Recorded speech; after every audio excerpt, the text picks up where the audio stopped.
জামায়াত সবচেয়ে জনপ্রিয় দল এই মুহূর্তে নয়। জনপ্রিয়তা বলতে যা বোঝায় সেই বিবেচনায় তারা সবচেয়ে জনপ্রিয় দল নয়, আমি যেটা বুঝি। আর আপনি বলবেন তুমি কি মাই পারছো, আমি মাই পাসি না, আমার তো একটা অবজারভেশন আছে। ওই ভাত তো একটা চাপ দিয়ে লেগে দেখে, ওই একটা চাপ দিয়ে আমি বলতেছি যে আমার সবচেয়ে জনপ্রিয় দল নয়। তাহলে স্টুডেন্টগুলি কেন জিতলো? আমি আপনাকে ছোট্ট একটা জিনিস বলি। বিষয়টা হলো কি, এই যে বিশ্ববিদ্যালয়গুলো, এই বিশ্ববিদ্যালয়গুলো যারা সাধারণ স্টুডেন্ট যারা, তাদের গত 15 বছরে মূল আতঙ্ক কী ছিল বলেন তো?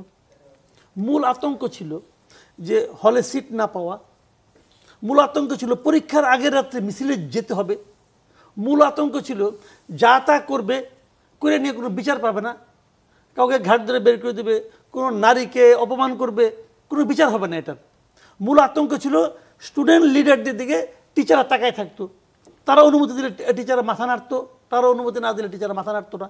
এই ছিল আতঙ্ক। সে আতঙ্কটা কার বিরুদ্ধে ছিল? ছাত্রলীগ কিন্তু ফ্যাক্টর না, ফ্যাক্টর হলো সরকারি দলের ছাত্র সংগঠন। সিম্পলিভাবে এইভাবে ধরেন, সরকারি দলের ছাত্র সংগঠনকে তারা ভয় পাইতো। যদি সরকারি দলের ছাত্র সংগঠন পাওয়ারফুল হয় তারা এটা করতে থাকবে। এরা হিসাব করে দেখছে, মোটামুটি তারা বুঝেও গেছে যে আগামীতে সরকারে আসতেছে বিএনপি,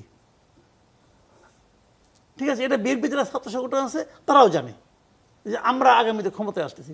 এই যে সরকারি দলের ছাত্র সংগঠনের ব্যাপারে যে আতঙ্কটা, এই আতঙ্কটা মূলত সাধারণ ছাত্রদের মধ্যে কাজ করছে।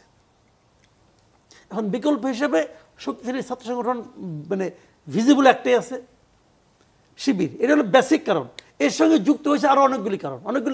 কারণ ওরা ওয়েলফেয়ার পলিটিক্স করছে শিবিরের লোকজন। ওই খেজুর বাম ছাত্র সংগঠনগুলোও তো ছিল। বাম ছাত্র সংগঠনগুলিতে অতটা তাদের বেসটা অতটা ছিল না, কারণ বাম ছাত্র সংগঠন একটা জিনিস আমি বলি আপনাকে, এই যে ওয়েলফেয়ার পলিটিক্সটা, যে পানির ফিল্টার দেওয়া, খেজুর দেওয়া রমজানের সময়, এটা বাম ছাত্র সংগঠনের সে সক্ষমতা নাই। এদের জামাতের আপনার মানে কিন্তু অর্থনৈতিক অবস্থা কিন্তু খুব দৃঢ়, কিন্তু ওদের অর্থনৈতিক জাতীয় নির্বাচনেও কি ফ্যাক্টগুলো গুরুত্বপূর্ণ না, এটা হবে না, এখানে হবে না। এখানে কিছুটা হবে। জামাতের ভোট আমার বিবেচনায় খুব বেশি হইলে আপনার 7 থেকে 10% বাংলাদেশে, ঠিক আছে? এটা বাড়বে এবার। এটা মনে করেন এসে আপনি যদি আরও 5% যোগ করেন, বাড়বে কেন?